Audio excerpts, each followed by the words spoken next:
Hi guys, it's Lee here. This is just a little bonus edition before we get into the main Filibuster show. Fortunately, it's just myself tonight. Matt and Tristan had other plans on. I'm talking to you tonight, obviously, by the time this is released on Wednesday, it'll have been 4 days since Anton Yelchin passed away. When I found out the news tonight, I was sat with my girlfriend, and typical couple, we're looking at our phones as opposed to each other, and then I see that Anton Yelchin has died in a freak accident, and it just 2016 has been a bummer of a year, isn't it? From Alan Rickman to David Bowie, now to Anton Yelchin. It's been a hell of a year, but this one affected me more than others. Like, I love David Bowie. And when he passed away, while I was incredibly sad. He had lived a huge career that he left behind, an amazing legacy. With Anton Yelchin, he has left a legacy that's so impressive by the age of 26, 27. It's, I'm so jealous. I'm 29. I've done nothing. But Anton Yelchin, I remember the first time I watched a movie with Anton Yelchin in it, and we have to go back to 2007. Nearly 9 years ago.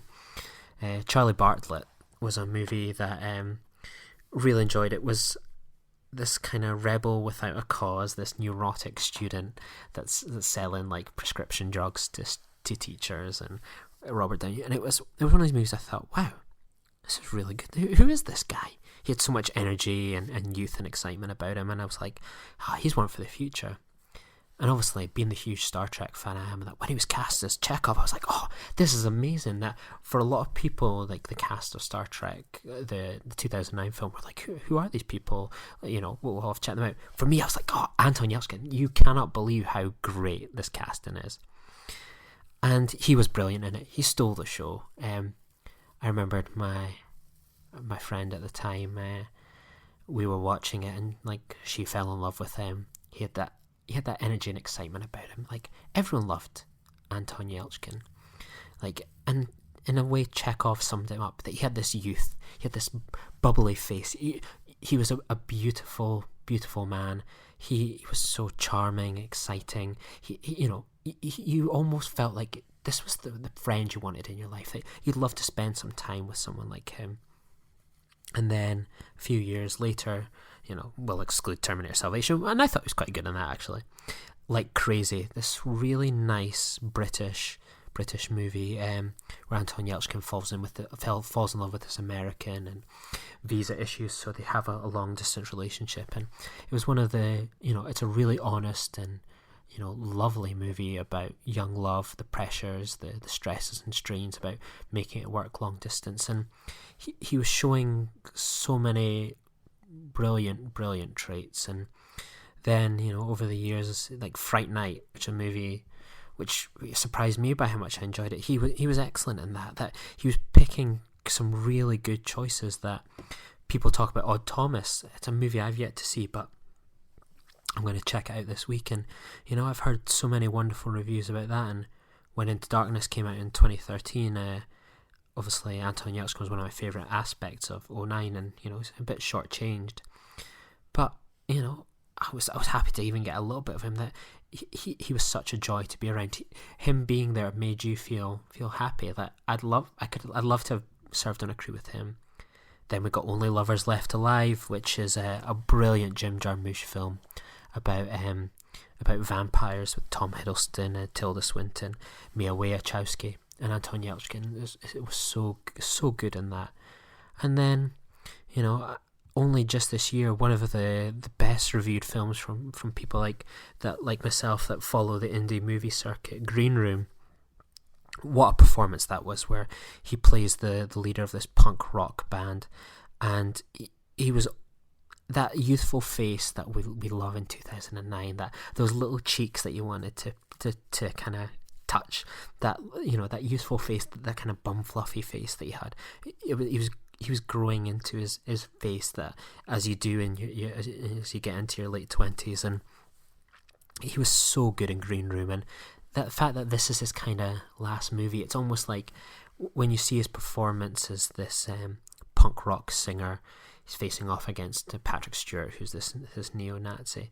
He was really growing in something. He was really developing a confidence. He was branching out into so many exciting roles. And when I saw that movie, like, I would have seen that movie if it got terrible reviews just because he was in it. He had earned that reputation in my eyes, which is hard to achieve, of being a name that if I see it on a poster, I want to see this guy in a movie.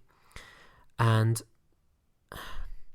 I just feel really sad at the moment, thinking that we've lost him. That I don't know why it's affected me as much as I have. That I think because he felt like one of us. He was that kind of boy next door. That he struck gold. He got to be the guy on the Starship Enterprise. He got to be starring in these movies. He was so sensitive, and you almost wished, if you were a guy, that was who you wanted to be like. You wanted to be like someone like Anton Yelchin. If you were a girl and you probably wanted to have a boyfriend like Anton Yelchin. If you had a parent, you probably wanted someone to come home with an Anton Yelchin, or you had someone like him, like a son. And when I see so many people talking about him tonight on like my social media, has just exploded with people quoting him from movies and paying little tributes. And I always thought like my Anton Yelchin little fan club was only me and a couple of other people. Like, I never thought people loved him as much as perhaps I did, and how wrong I was. And it's really touched me to see all the tributes today from the fellow co-workers on Star Trek to film fans to people who maybe just knew him from Star Trek or all these different things. That someone I wish said it better than me. The fact that he's part of a Star Trek movie means that he's going to live forever, and that is something that brings me a bit of comfort to know that while I'm going to recommend other films of his to people for the rest of my life, really, that something like Star Trek will live on forever, that he will always be part of that. And I think Star Trek Beyond will be a very emotional experience in a few weeks time. That it's different from, say, when Heath Ledger died, and I remembered when I found out about that, and I thought Dark Knight was going to be an emotional experience, but the fact that his face is hidden kind of gives you a bit of a barrier. But when you look at him on the screen, and that excitement, that smile, that energy, knowing it's been extinguished in such a freakish way, makes it very sad. And he leaves behind such a great legacy of films, from what he's done in 10 years, It makes me wonder what you've done in the next 10, the next 15, the next 20. And I think of the cast of Star Trek Beyond probably just now that, they're going to have to go on this press tour, and they're going to have to answer questions about their best friend dying and all these sorts of things. And, that brings a bit of sadness to me as well. And I'm going to write a blog in the next few days, hopefully celebrating Anton Yelchin's movies and recommending the ones you perhaps may not have heard of, or giving some of my recommendations for you to seek out, because I think this week I'm only working 3 days this week. I'm gonna be definitely watching a lot of Anton Yelchin movies, and I think I'll always remember him as He was the best of us as fans, and the best of us as a people, And when you look at the world these days, it seems to be falling apart in the West. And there was one thing that you could rely to make you smile was Anton Yelchin, and it's done now. It's over. It's a short journey. There's going to be no more. I started this journey with him, with Charlie Bartlett, and if it's effectively going to finish in a few weeks now with Star Trek Beyond, it's the end of a journey, and I'm sad to be getting off this ride. And I've gone on a bit longer than I should have, and thanks for bearing with us. This was obviously recorded a few days earlier, and it, you know, as even though he's gone, we will remember him. And live long and prosper, Anton, and go boldly. Thank you for listening. Welcome to the Nerd Party. Hello, I'm Matt Hansen. And I'm Lee Hutchison. And welcome to the Senate floor. Let the filibustering begin. Welcome to Nerd Party.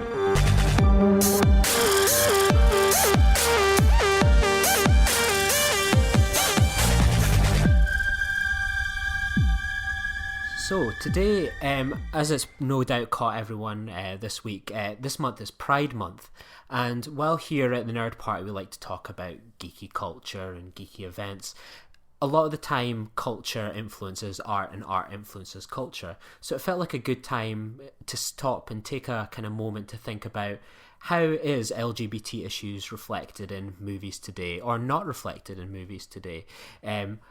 Is Hollywood doing as much as it can to represent minorities?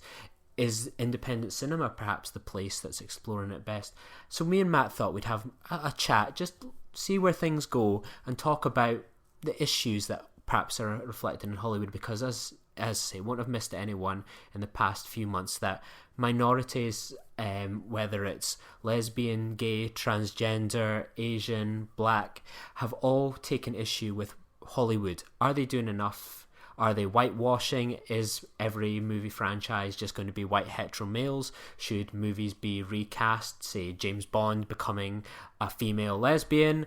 Or should it be just a straight heterosexual male? So we're just going to maybe just see where things go and touch upon it. Now, for you, Matt, looking at the way Hollywood has been for the past good few years now, what's your initial thoughts when people say Hollywood's not doing enough for the LGBT community? Do you think that's something that's right, or is it kind of maybe a bit overstated?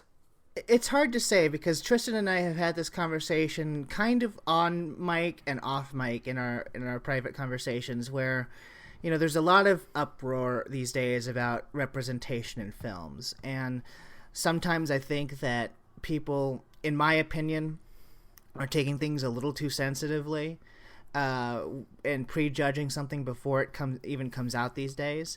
But I will say that, when we were preparing for this conversation, Lee, it was initially actually your idea. And it took me by surprise that, we usually talk about film on this podcast. And even as someone who is gay and who has sought out sort of, not gay cinema, but representations of gay people in culture, I was having a hard time thinking of a lot of movies. So it's hard to say, but yes, I think to a certain extent it is underrepresented in Hollywood these days, and in the past, obviously in the past. But yeah, I would say so. Yeah, you often get it. I've often found that, take for example, in the most recent year, probably the biggest high profile movies to discuss gay characters was obviously Carol and Brokeback Mountain. Yeah, that did incredibly well at the Oscars. Still to this day, how Crash won over Brokeback Mountain, they'll never know. But it always seems when those two movies came out that this is a watershed moment, that is showing that movies about gay characters can be incredibly popular, incredibly successful, and aren't an issue for the majority of the public. Whether those movies didn't make the greatest amount of money, right, but were well represented critically, and in terms of plaudits for Oscars nominations. So there seems to be, when I asked you this the other day, when I was like, I think this would be something that could be, really, really good to discuss, because I always believe that the best films and best TV shows represent the culture a lot of the time. From Star Trek discussing race issues in the 60s, to modern day TV shows where we more think that they commonly represent issues that are facing the Western world in terms of terrorism and moral dilemmas since 9/11.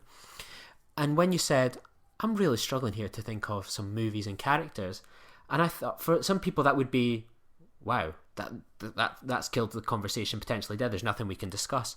But then that highlights for me that there is a serious problem. Why is there a serious lack of characters? Why do you feel that Hollywood isn't doing enough? Is it a lack of confidence? Is it a lack of original material? What's your feeling, firstly, on why not? I think part of it is to do with, the gay community certainly has come a long way in social acceptance within the last 20 years, certainly within the last 10 years. But, as we saw from even, the tragedy last week in Orlando, we still have a long way to go before we're totally accepted. So I think that Hollywood likes to get behind popular causes, but I also think that they're a little bit, as we discussed in the franchise episode, they're a bit risk averse, where in terms of mainstream blockbuster cinema, they don't want to do too much to upset anybody to maximize their profit. That's why I think that you're going to see more of an LGBT representation in Hollywood when it comes to the prestige pictures and the smaller films. I mean, you being more familiar with independent cinema than I am, have probably run across more gay characters than I would have watching my mainstream stuff. I mean, even you brought up Star Trek. Even Star Trek, a show that has always represented current social issues at the time, has not really touched upon it. They've done subtle metaphors for it, but they've never come out and outright done an episode or had a character. And I'm not asking for a character to be flamboyantly gay, and that's the only thing that defines them. But they never had a character with same-sex attraction really on Star Trek. I always remember, I don't know if you remember it, Matt, I remember when on the brink of First Contact coming out that Lieutenant Hawk was going to be, there was talk that, I don't know where it came from, but that there was talk that he was going to be this gay character. In the initial script, in the initial idea for the character, and actually if you read the books that have Lieutenant Hawk in it, he is gay. Oh, really? And how in the book, like I never read I think I read the First Contact book as a kid, but how did they say in the book show that he was this homosexual character on the Enterprise? Well, I don't know if it was in the First Contact movie novelization, but they had other books, fictional books that took place before First Contact on the Enterprise E, and he's shown to be the character that he was in. It's exactly what I kind of would have wanted. He's shown to be the character that he was in First Contact. There's nothing really different about him, except for the fact that when he goes back to his quarters at night, he happens to be going back to another man who's working in security. See, I remembered when I watched First Contact a few months ago with a friend of mine, and I went, oh, see this guy here? This was going to be the first gay character in Star Trek, but it never happened. And they went to me and went, how do you know he's still not gay? And I went, well, he could be. Everyone on that ship, that apart from the main characters, any one of them could be gay.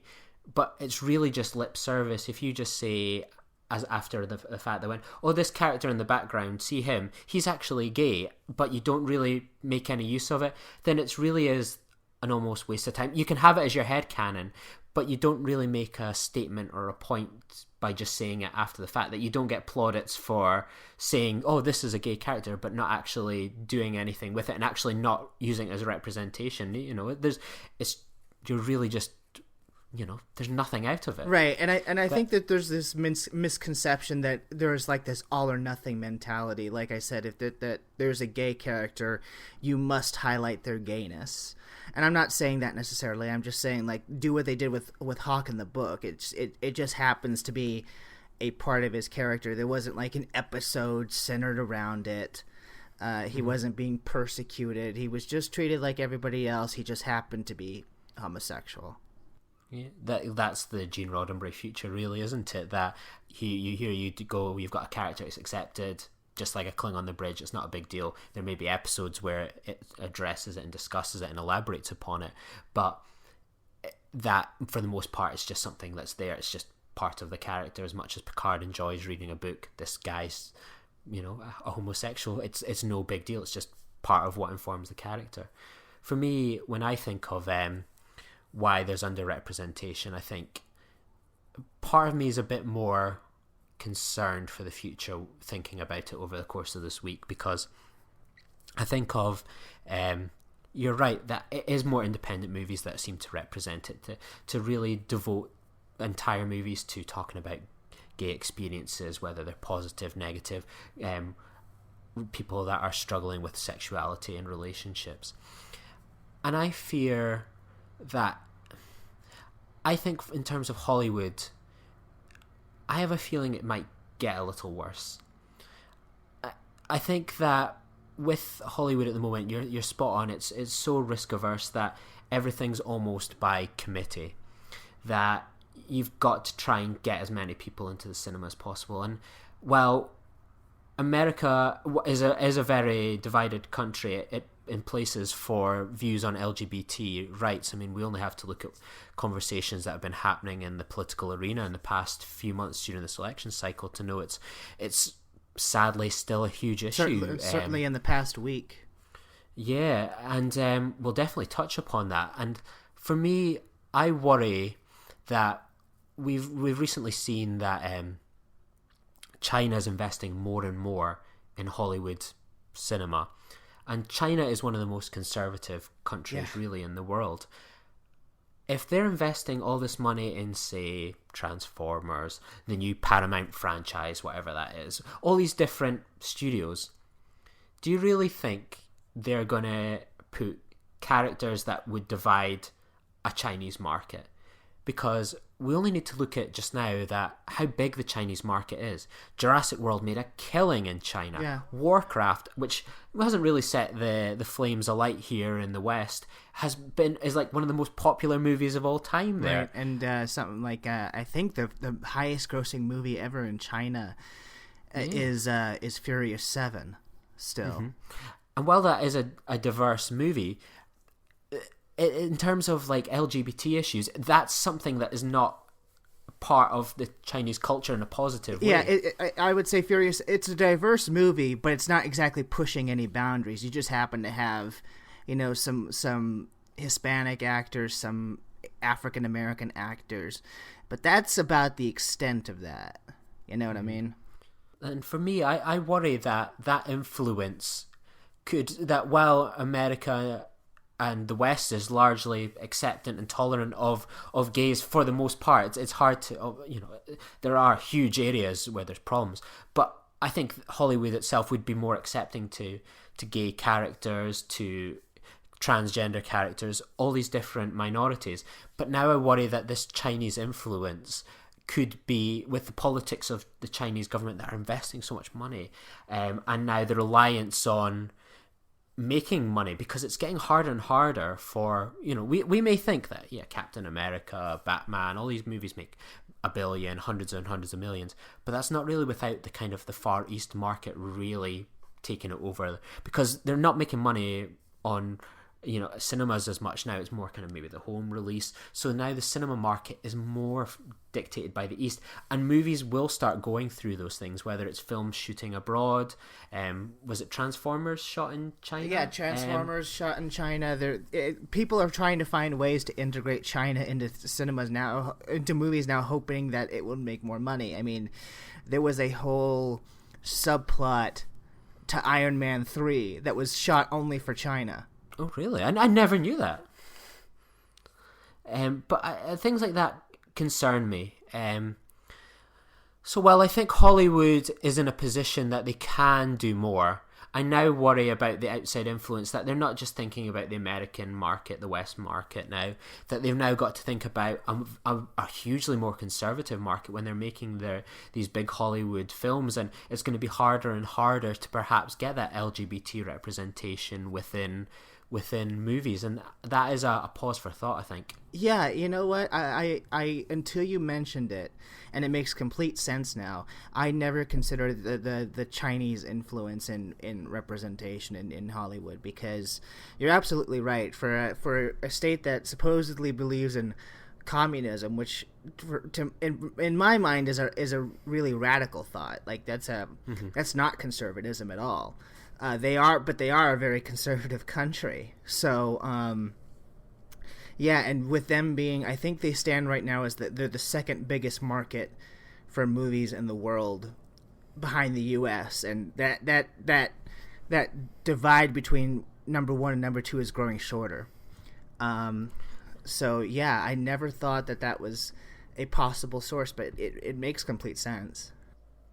I mean, we've touched upon it a few times, that the horrific, horrible scenes that we've witnessed this week in Florida. I mean, I woke up on Sunday morning, and quite early in the morning, and I was just sat, and I'm a CNN, MSNBC kind of junkie, so I would sit there watching the news, expecting to just see the latest that's going on in the primaries and such like, and to see the news of what happened. And it was just so sad to see that. You think that us in the West are, this progressive place, that we look at places like, we're talking about China here, that their rights on LGBT and human rights, and we're kind of like saying, oh, it's disgraceful really, when we only have to look at the headlines in the UK and America this week about independent voices and LGBT and how they've been silenced by guns, and it makes you sad that you look at these people. And I think that Hollywood is almost as bad as... I watched an interview where it had Anderson Cooper, and he was I don't know if you've seen it. Anderson Cooper's interviewing the district attorney, the attorney Florida. general. Yeah. He's interviewing her, and he's saying, I've spoke to LGBT people, and they're saying they don't really like you. Your policies, that you've excluded them, you've put them down, all these different things. And she's like, oh well, I was just sticking up for things, but you know what, I'm here to represent them now. I'll do all these things for them. And the amount of politicians that have come out this week and said, oh, horrible, whether it's someone like Ted Cruz, Marco Rubio, who you don't even need to look far to see what they've said about LGBT marriage, LGBT issues, that it is such a huge political issue. And while these people are making these disparaging comments about equality, is Hollywood just as bad as these politicians that people like Anderson Cooper are pulling up, that they talk a good game about LGBT and wanting to represent them, but by not really representing them, are they just as complicit as anyone else? Are they almost whitewashing a community? How many times do we see the odd comedy here or there where the gay character in a mainstream movie is the wacky funny guy? Yeah. I mean, I grew up and it was always Will and Grace. It's kind of funny, and it's the gay guy living with a straight woman, and but where's the real representation? Where's the real homosexuals, the real transgender people? Where's the ones that aren't just the jokes, the comic relief, the drag queens? Where's the normal people where it's just run of the mill? Are these people complicit as well? In my mind, I mean, because I have to, with American politics, I have to live and breathe it every day, obviously, especially since our country's gearing up for election season. But I have a hard time equating the movie industry with the politicians at this point. Mm-hmm. But that being said, I do feel that they perhaps are a little complicit. Although I will say, and this is something that even you and I have touched on privately, there seems to be this push. Okay, so they're underrepresented, but there seems to be this pushback from more progressive people that everything should be changed to represent the community. And you mentioned James Bond at the beginning of the show, something like taking a character that's been one way and radically changing them to fit a progressive standpoint is not necessarily something that I completely agree with either, because I think characters have been a certain way because that was the way that they were created at their inception. I do think that more originality when it comes to this would be more helpful if you create new characters that are homosexual from the beginning. I think that's the way to go rather than changing existing ones, like whether it was the give Captain America a boyfriend, or the give what's her name from Frozen a girlfriend. I don't think you need to go that route. It would help. I mean, like, it would certainly be mainstream, but I don't think you need to go that route. What I'm thinking of more, and I know this isn't movies necessarily, but certainly in television suffers from the same problem, I think. Something like creating a gay character on the new Star Trek, for example, that's coming out in 2017. Certainly a possibility. It would be an easy way to go because it's supposed to be a new crew. It might be a new crew every season from what we've heard. And one of the main showrunner is gay. Brian Fuller is gay. That's right, yeah. So now would be the perfect time more than any time to do it. Something like that, I think, would be more helpful than turning an already existing character who's been written one way for a long time into something completely different just to serve an agenda. Yeah, I'd agree with you there. I mean, obviously as a white heterosexual male, I'm bound to agree with that one. But I think that has been a bit of an issue. And I look at, like, with movies these days that, like, I think you're right, that people are wanting to, that it's almost like they think Hollywood is just a small sandbox, that we've got the James Bond character and we've got Batman and all these different people.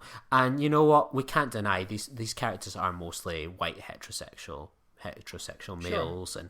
And, Joe Public average, there's not much, it's not much of a rainbow of colours, nationalities, minorities. It's that, and that is a flaw in itself. But do I necessarily blame those characters? No. I mean, I believe that James Bond should be a white heterosexual male.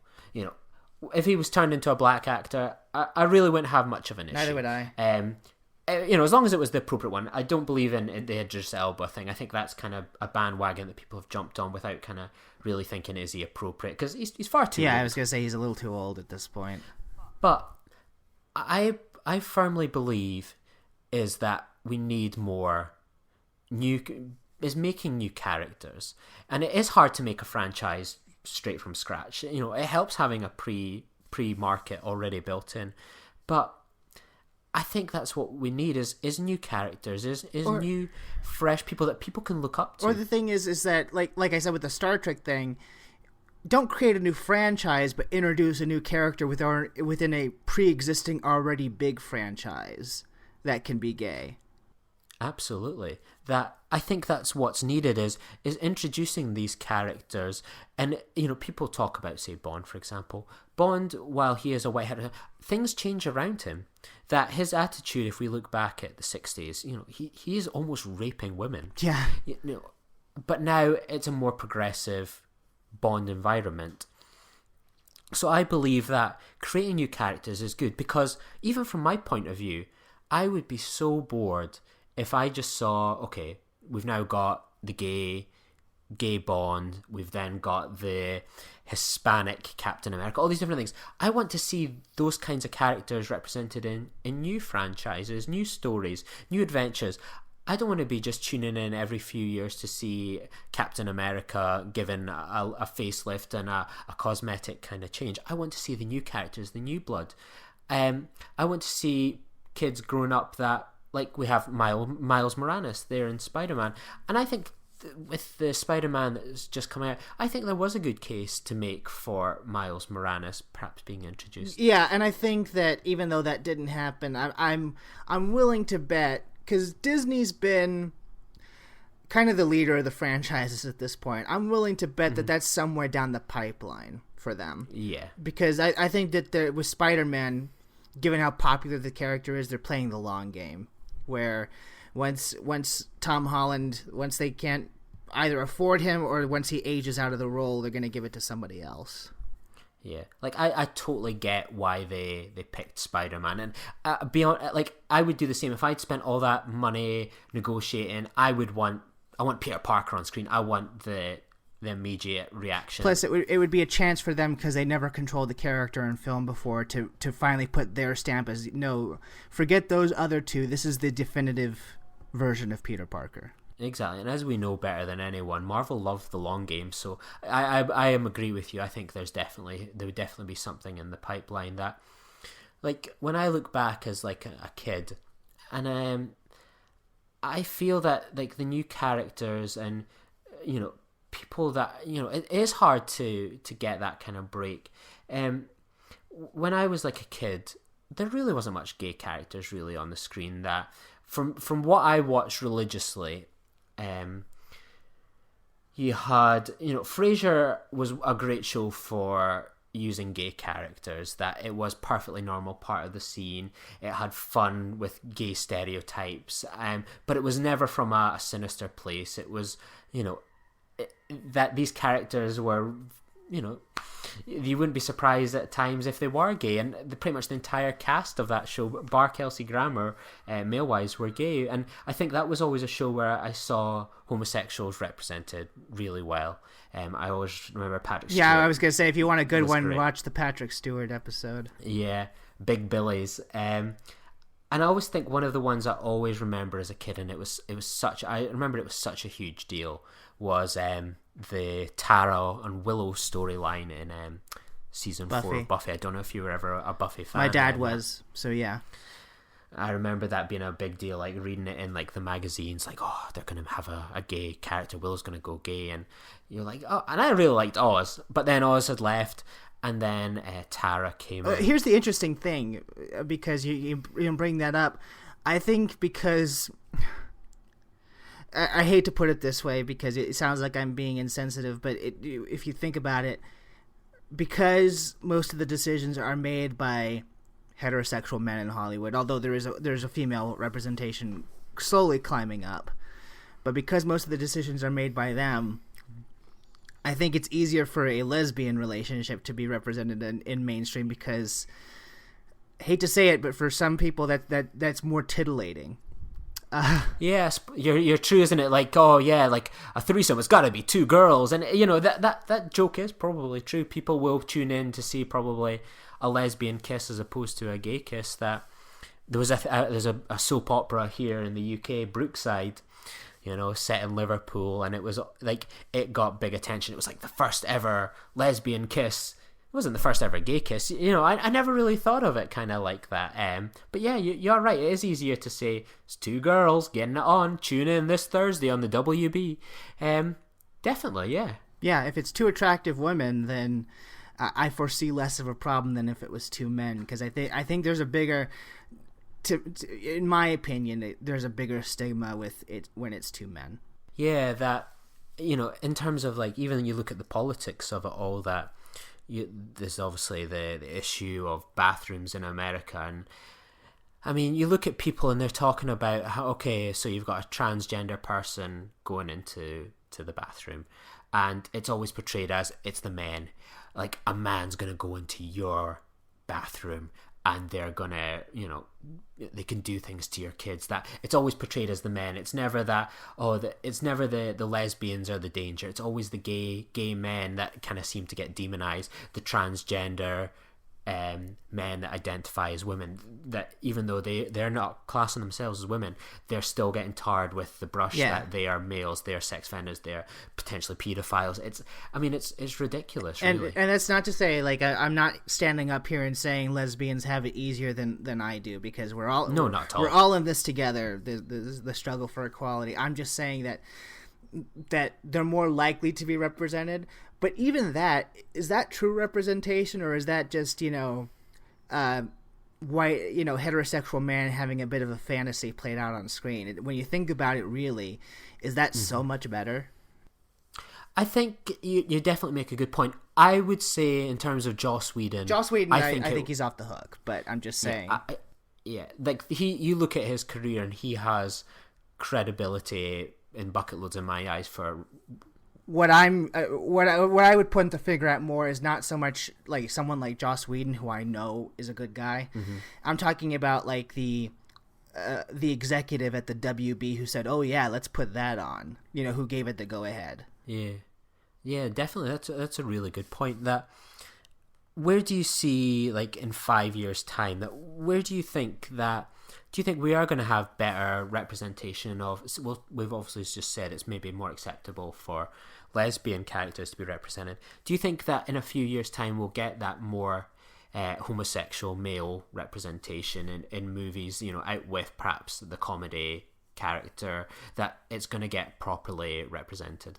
I hope so. It's hard to say whether it's going to be the next 5 years or the next 10.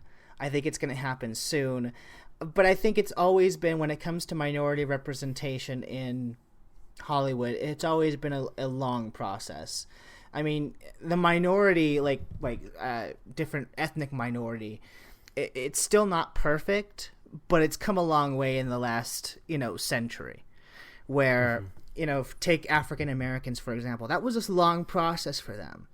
They went from being slaves and maids in movies, to take it out of the step and fetch it days, to the point where, in the 70s and 80s, they were like the wisecracking best friend.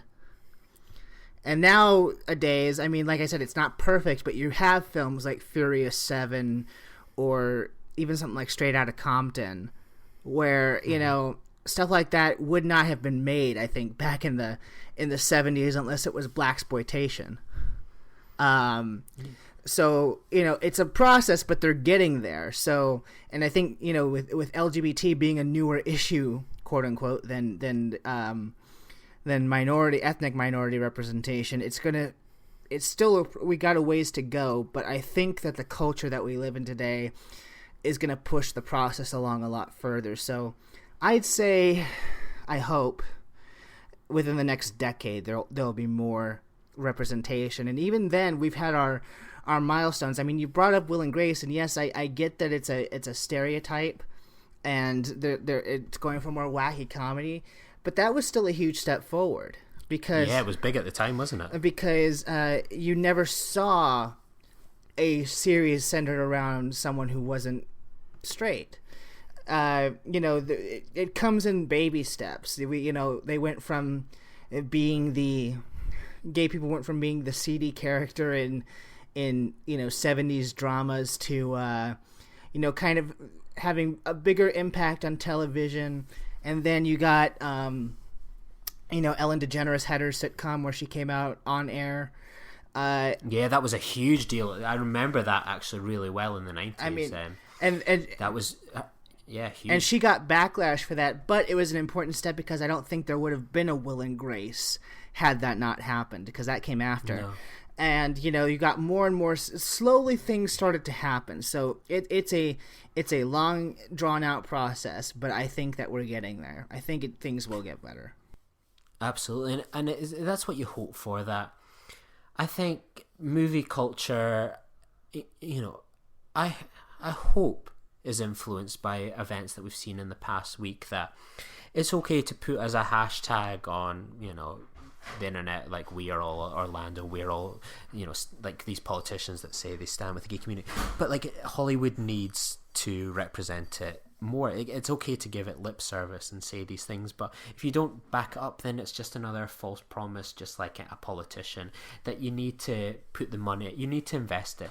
If you all these Hollywood studios are making killer money, whether it's on Warcraft, Captain America, all these things, that if you want to do it, if you really are committed to putting in these gay characters, and you're guaranteed to take a loss compared to, say, a normal movie about Captain America, run-of-the-mill kind of guy, all these things. If you're going to make a movie and some people are just not going to tune in, still put the money behind it, and you're making enough money elsewhere to even out. That, you may not have the big pile of cash, but you've got enough that you can make the statement. Not everything needs to be a box office success, and that's where I think the indie movies get it a lot more easier. That we spoke about it a few weeks when we were doing franchise chat, and it's easier because no one talks about the box office when these movies come out. No one talks about the box office of Carol, Mysterious Skin, Brokeback Mountain, and all these things. They talk about it was a great movie and it gets the word of mouth. People tune in, people watch it, and that's more important. It doesn't always need to be the money. The money isn't always the big thing. You've got plenty of it. Make your statement, stand by it. Don't worry about the bottom line all the time. You can afford the hit. Yeah, I completely agree. I will say that the Prestige pictures that I've seen more recently have integrated the gay storylines into a movie that I would hope that's the blueprint for. I mean, because the most recent thing that came to mind that I saw it in was The Imitation Game 2 years ago with Benedict Cumberbatch. That character obviously was gay, and that was an important part of what happened in his life, but they were able to integrate it into the storyline where it didn't feel like it was inorganic. It felt like it was an integral part of the story, and without jumping up and down and calling attention to it, I thought they integrated that very nicely. That's one of the ones that really kind of spoke to me in the last couple of years. I mean, Lee, what are some things that, because you watch a lot more indie cinema than I do, what have been some of the LGBT representations that you thought have done extraordinarily well within the past few years? Yeah, I mean, for example, obviously Carol was the big breakout movie, but one of my ones that I always think was a fantastic representation was a movie called Mysterious Skin.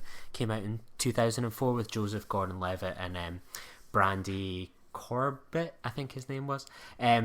It was all about Joseph Gordon-Levitt, really kind of one of his first major breakouts post Third Rock from the Sun, where he plays a character, a young gay rent boy that's working in New York, and it's all about these two characters that have endured a really horrific sexual assault, and the way their lives have gone since that moment.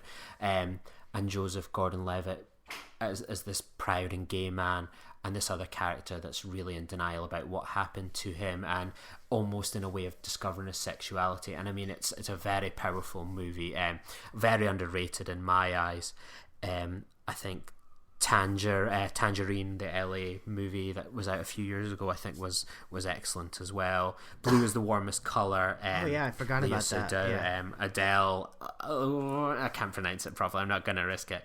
I think that is a really good movie. Is almost like the long game of a lesbian romance, but I think it does have that thing that you spoke about, and I never really kind of thought about it in a way that you can tell there's almost that kind of, it holds the gaze a lot more, that these lesbian sex scenes are much more well represented than probably what reality is. It's kind of a bit on the nose in a way. What other things have kind of come to my head? Tomboy was a very good one. The Kids Are All Right. That was a good one. Some people take issue with that, the fact that she has an affair with Mark Ruffalo, but I didn't think it. I didn't think it was a case of turning a gay character straight. No, I think the problem is that. This is when it almost becomes a bit of an issue that, yes, we want like better representation of gay characters as well, but we almost forget about, say, bisexual people. Right. That people can be in a relationship with a female and then have an affair with a man, like, and it can go right ways. That just as a male can have an affair with a female, like, it doesn't necessarily mean it's just the one person, and it's a compromise on the character that we have this lesbian character, and now you've put them back, of course, with the white heterosexual male. That can happen. That which sometimes it almost gets back into that thing that we almost just people polarize things. It's one or the other. Sometimes people fall down the middle, and like bisexual characters probably in a way are the most underrepresented in recent years that we can make a list of.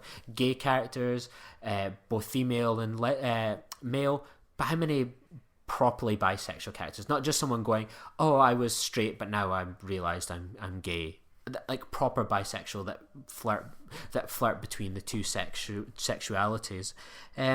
So I think that The Kids Were All Right was, and then that's another movie that you almost thought at the time, oh, it's going to open the gates. It was well represented in the Oscars. And you not only that, prestige. But you had major actresses playing gay characters in Annette Bening and Julianne Moore.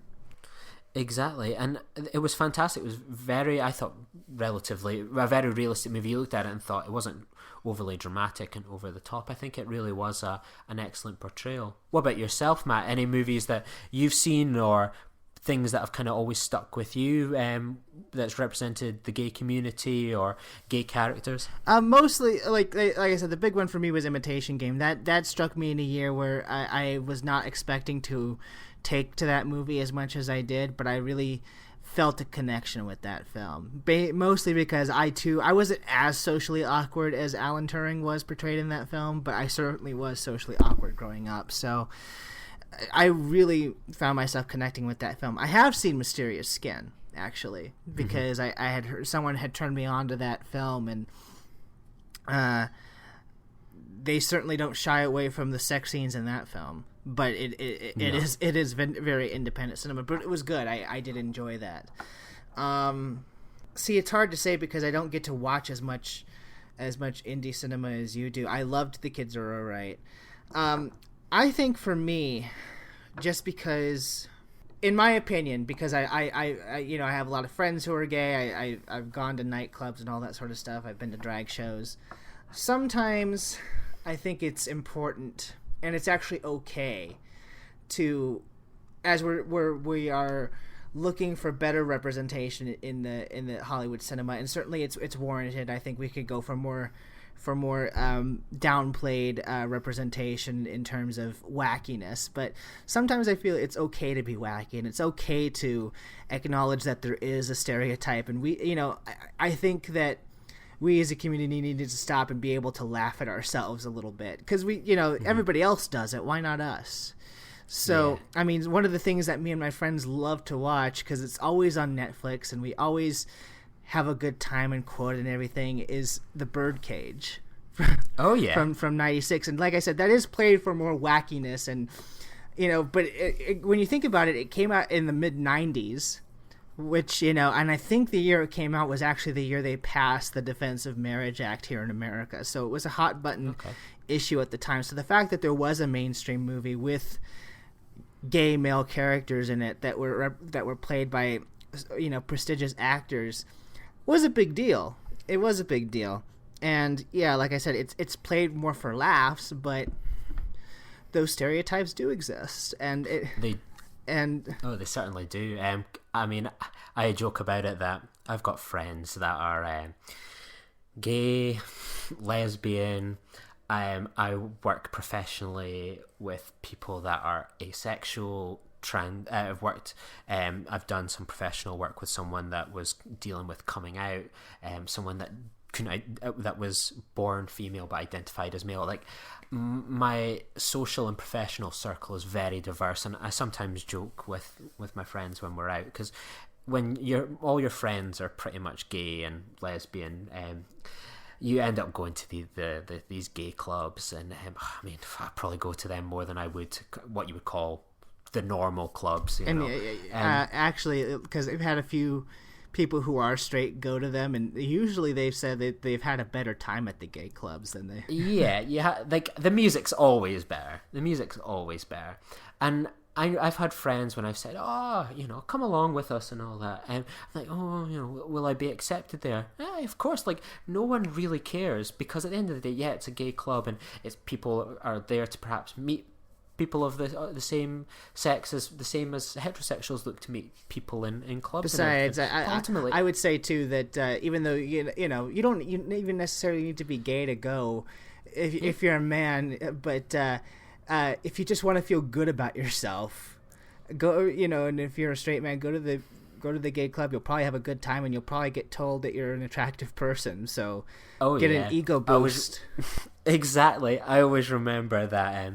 Like, I've got a friend, and he's not that's the stereotype, but he's that kind of the loud, fantastic. He's the fast talking, quoting kind of gay guy that we all see in some TV and flamboyant. Movies. And he's flamboyant as they come. And even though it can be a stereotype in films, because there's not much nuance when it comes to gay characters at times, that it is a stereotype that is real, and it's part of the culture in a way that I'm not a fan of it, but my girlfriend, she watches it religiously with her LGBT friends. Is like programs like Drag Race, which I really think, despite the fact it's not my cup of tea, I find it a little bit irritating, right, because it seems to be like more product placement than a James Bond movie. Sure.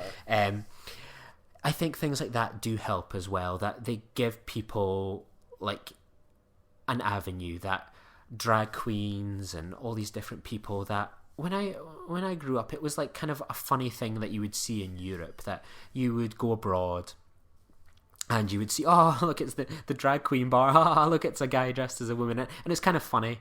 But it was a novelty. But then in the past few years, since this program's kind of come about, there has been that cultural shift where there's these drag queens and you get the lingo, and it has been hugely accepted. I mean, you will get them in, like, they're more popular in Glasgow, but you'll get the stars of Drag Race, all that will come over from America, and they're like £40 a ticket. And they sell out, and it's not just gay people going along. Half my straight friends are going along, and they're in on the jokes and the laughs and all that sort of stuff, and things like that. While I'm not a fan of the show myself, it's not my cup of tea, is pushing and opening doors for acceptance. And it's almost like in the 90s when you black culture really kind of spiked up in kind of white neighborhoods, that people like Eminem and everyone was kind of, you had all these white middle class kids that were rapping away, and you see a lot of that now. I think programs like the drag races do have a huge important part to play, and that when they're getting all this money, going into these gay clubs, and it's being invested in providing places for gay people to come and have fun, and straight people like myself, but it's providing a safe place. It's keeping these places funded, because especially in these current climates, it's so hard to keep a pub and a club open. So if these drag shows are as keep it popular, then it's good for the gay community to have these safe places, and hopefully places like Orlando, even though it's a horrific thing that's happened, that all these other gay clubs around the world continue to stay open, continue to be a safe place for people to go and to have fun. That, I would hate a consequence of what happened to be that we lose these places, because, the music's great. It's a safe place where people can feel relaxed, that they can be themselves, that they can be that stereotype that you talk about. So I think that we will see more continuing shifts in the culture, and it's really more the politics side, I think, has got a longer way to go than perhaps the Hollywood and geek culture has to go, really, in making it a more inclusive place. Certainly, and I think this is a perfect transition to wrap up this discussion, in the sense that I think what we're saying here, and certainly how I want to come down on this issue, is you may not necessarily change anybody's mind with greater representation in Hollywood, but like drag shows and like straight people want being okay with going to gay clubs, I think just the visibility of positive gay characters in Hollywood cinema, while you may not change anybody's mind, it's harder to be afraid or hate something when it becomes personal. Like I know people who were kind of homophobic when they were younger, and then they've either had a gay friend or been around gay people, and that's had a profound influence on how they view the community. So you may not change everybody's mind, but by being visible in cinema, you certainly will get people exposed to something that they thought was seedy and disgusting, and if you represent it as normal, that might go a long way in influencing people's thoughts. So I think that's how Hollywood can do the most good, and that's why representation is important. Yeah, and I mean, that's just beautifully put. And from my point for wrapping up, that I think that the best way is that the people that are largely spouting off anti-LGBT comments and being anti, like I think of, like in Scotland we had there was the big campaign and push for gay marriage, and it went through, but the people that were campaigning against it were a much older generation. And while you won't perhaps win a fight changing their hearts and minds, it's always the generations that are continuing to come up that drown them out eventually, that the voice and opportunity for influence is always with them, that when people are younger and they're watching, even if it's a cartoon program, whether it's a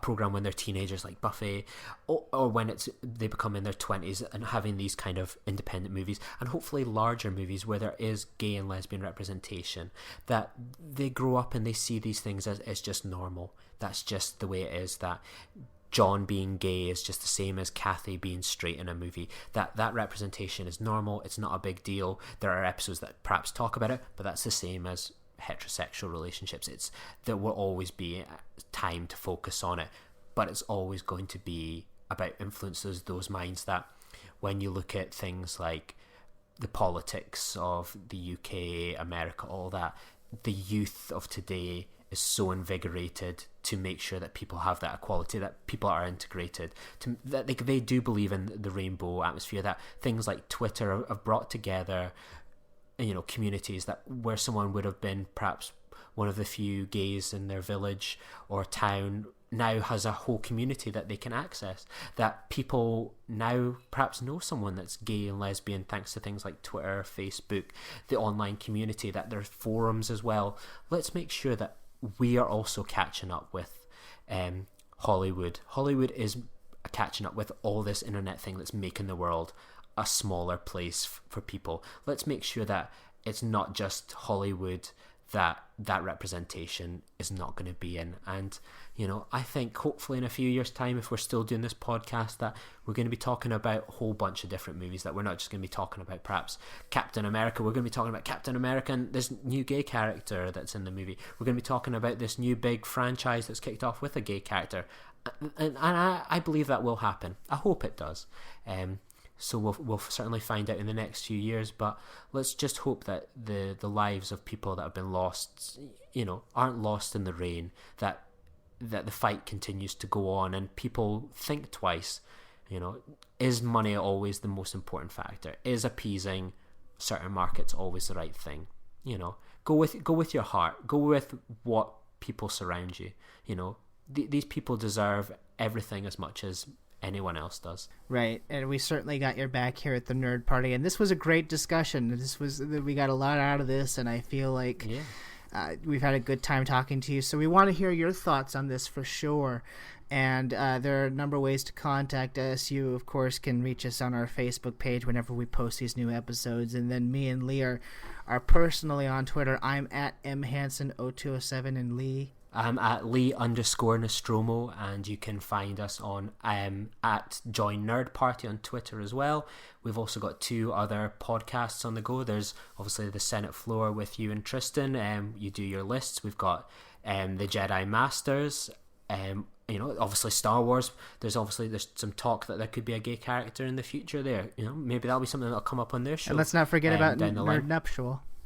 Nerd Nuptial as well, yeah. We may talk about the need for a gay relationship, but one of my favourite heterosexual relationships is Tristan and the girl, so it's always good to get their opinions as well. So there's plenty of ways to find us, and hopefully we can continue to bring you a diverse range of films and cultures and ideas, and I think that as a geek community have our part to play too, and hopefully you and our listeners as well can continue to help and do what we can in our own little way as well. Yep, and thank you so much, Lee, for joining me on this and leading this discussion. This was awesome. Thank you, listeners, for joining us and listening to us. And until next time, keep the pride. Join the revolution. Join the Nerd Party. Welcome to Nerd Party.